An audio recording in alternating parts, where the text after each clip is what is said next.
Assalamualaikum warahmatullahi wabarakatuh, salam sejahtera sehat selalu buat teman semua. Mohon dukungan channel kami dengan cara subscribe dan tonton terus video kami hingga selesai. Terima kasih. Bismillahirrahmanirrahim. Telah diizinkan berperang bagi orang-orang yang diperangi, karena sesungguhnya mereka telah dianiaya dan sesungguhnya Allah benar-benar Maha Kuasa menolong mereka, yaitu orang-orang yang telah diusir dari kampung halaman mereka tanpa alasan yang benar tak lain karena perkataan mereka, Tuhan kami hanyalah Allah. Surat Al-Hajj ayat 39 dan 40. Nabi menerima wahyu ini tak lama setelah kedatangannya di Madinah. Nabi juga tahu bahwa ayat itu lebih dari sekedar sebuah izin, namun juga sebuah perintah dan berkewajiban berperang itu telah ditekankan pada perjanjian dengan kaum Yahudi. Wahyu yang lebih dulu turun ialah, "Beri-tangguhlah orang-orang kafir itu, beri-tangguhlah walaupun sebentar." Surah At-Tarik ayat 17. Namun tiga kata yang terakhir merupakan suatu isyarat dan kini Allah telah mengumumkan perang kepada kaum Quraisy.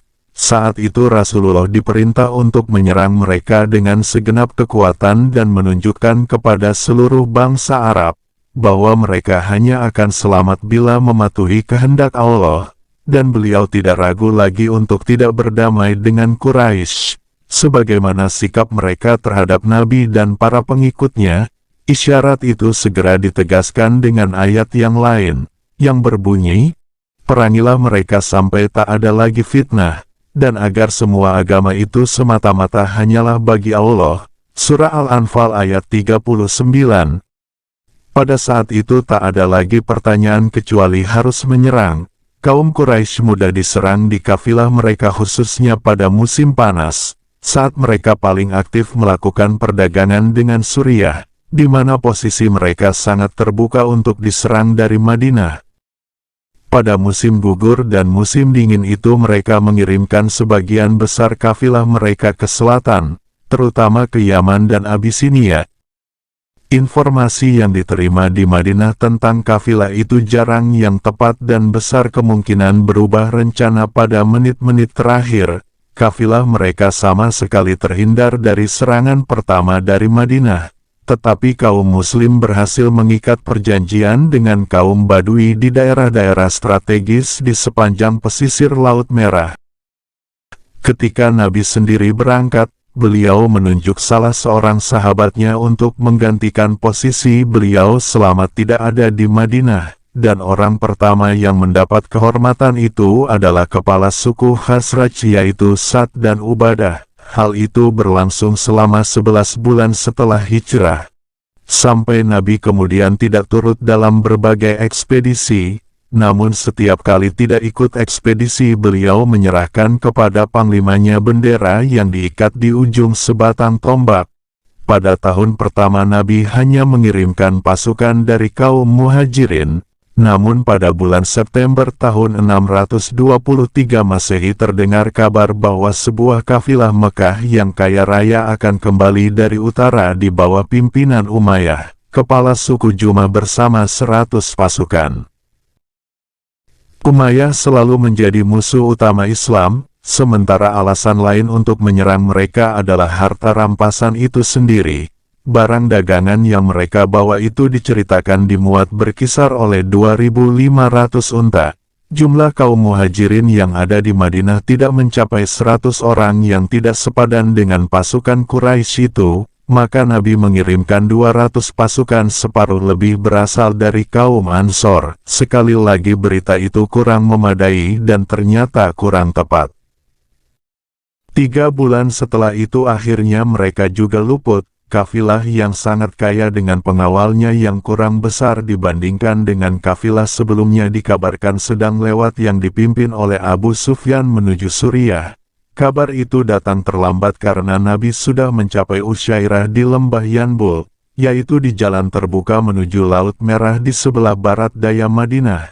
Namun Abu Sufyan pasti akan segera kembali dari Suriah, mungkin dengan muatan yang lebih banyak, dan dengan izin Allah mereka tak akan gagal mencegat kafilah tersebut, meskipun sejauh itu belum terjadi pertempuran.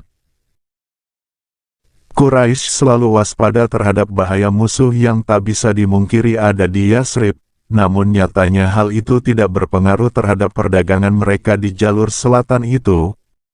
Mereka mulai dikecewakan karena Nabi menerima kabar bahwa satu kafilah dengan dalam perjalanan dari Yaman, dan ia mengutus keponakannya Abdullah bin Jahsh bersama 8 orang muhajirin untuk menunggu mereka di Nakhlah, antara Taif dan Mekah. Saat itu bulan Rajab salah satu bulan suci dan Nabi tidak menyuruh mereka menyerang kafilah itu, tetapi hanya menghimpun informasi dan melaporkan hasilnya kepadanya.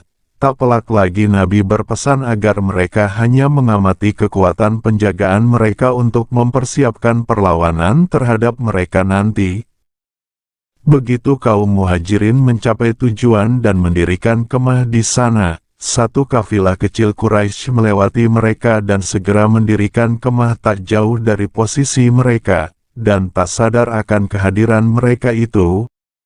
Unta-unta ditambatkan dengan muatan yang penuh dengan anggur, kulit, dan barang dagangan yang lain. Abdullah dan teman-temannya berada dalam dilema. Nabi hanya menyuruh mereka mengumpulkan informasi, tetapi beliau tidak melarang mereka untuk bertempur, dan tidak pula menyebutkan kepada mereka sedang berada di bulan suci. Mereka bimbang masihkah konvensi-konvensi sebelum Islam berlaku. Namun mereka juga teringat firman Allah, diizinkan berperang bagi orang-orang yang diperangi, karena sesungguhnya mereka telah dianiaya. Surah Al-Hajj ayat 39.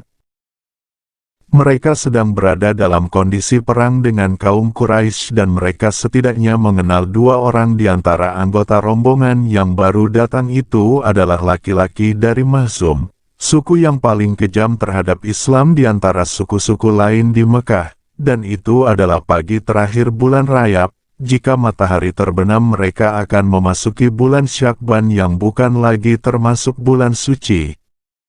Namun kendati pun tidak lagi dilindungi oleh kalender bulan suci, akan tetapi musuh mereka dilindungi oleh jarak jauh karena mereka hampir mencapai tanah suci.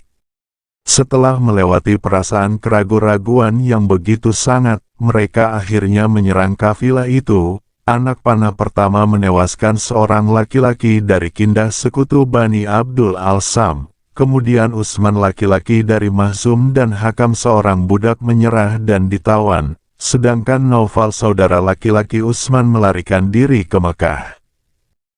Abdullah kembali ke Madinah membawa tawanan dan seluruh unta yang dipenuhi muatan barang dagangan. Ia menyerahkan 1/5 bagian untuk Nabi dan sisanya untuk teman-teman dan dirinya sendiri.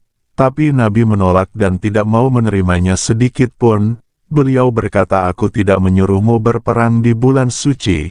Mereka sadar bahwa siapa yang melakukannya mesti dihukum. Akhirnya mereka dipersalahkan oleh saudara-saudara mereka di Madinah karena melanggar kesucian di bulan Rajab. Sedangkan kaum Yahudi menganggap hal itu sebagai pertanda buruk bagi Nabi. Kaum Quraisy segera menyebarluaskan kabar bahwa Muhammad telah melanggar kesucian. Maka turunlah surah Al-Baqarah ayat 217. Mereka bertanya kepadamu tentang berperang pada bulan haram. Katakanlah, berperang di dalam bulan haram itu dosa besar, tetapi menghalangi manusia dari jalan Allah, kafir kepada Allah, menghalangi masuk Masjidil Haram dan mengusir penduduknya dari sekitarnya. Lebih besar dosanya di sisi Allah. Dan berbuat fitnah adalah lebih besar dosanya daripada membunuh. Nabi menafsirkan bahwa ayat itu menegaskan larangan tradisional berperang di bulan suci, tetapi mengecualikan kasus yang satu ini, maka Nabi membebaskan Abdullah dan teman-temannya dari rasa takut yang membebani mereka, dan beliau berkenan menerima 1/5 bagian harta rampasan untuk kemaslahatan umat. Kemudian suku Makhzum mengirimkan tebusan untuk 2 orang tawanan dari suku mereka, tetapi Hakam seorang budak itu memilih untuk masuk Islam, maka Utsman pulang sendirian ke kaumnya. Pada bulan Syakban yang sama turun juga ayat tentang kewajiban menjalankan ibadah terpenting. Kata-kata pembukaannya merujuk pada keinginan kuat Nabi untuk menghadap ke arah kanan pada saat sholat. di dalam masjid wajah dihadapkan lurus ke mihrab, dan pada saat berada di tempat lain, Nabi dapat mengecek posisinya dengan melihat posisi matahari di siang hari dan posisi bulan pada malam harinya. Ayat yang diturunkan Allah terletak di surah Al-Baqarah ayat 144. Kami sering melihat wajahmu menghadap ke langit, dan kini kami memalingkan wajahmu ke kiblat yang akan kamu sukai. Maka palingkanlah wajahmu ke arah Masjidil Haram, dan di mana saja kamu berada palingkanlah wajahmu ke arahnya. Mihrab adalah sebuah sudut yang dibuat di sebelah selatan dinding masjid menghadap ke arah Mekah, dan perubahan arah itu disambut gembira oleh Nabi dan para sahabatnya. Sejak itulah Ka'bah menjadi kiblat kaum muslim saat mendirikan sholat dan juga ibadah-ibadah lainnya. Terima kasih sudah mendengarkan video kami hingga selesai. Jangan lupa bersalawat kepada baginda Nabi Muhammad SAW. Wassalamualaikum warahmatullahi wabarakatuh.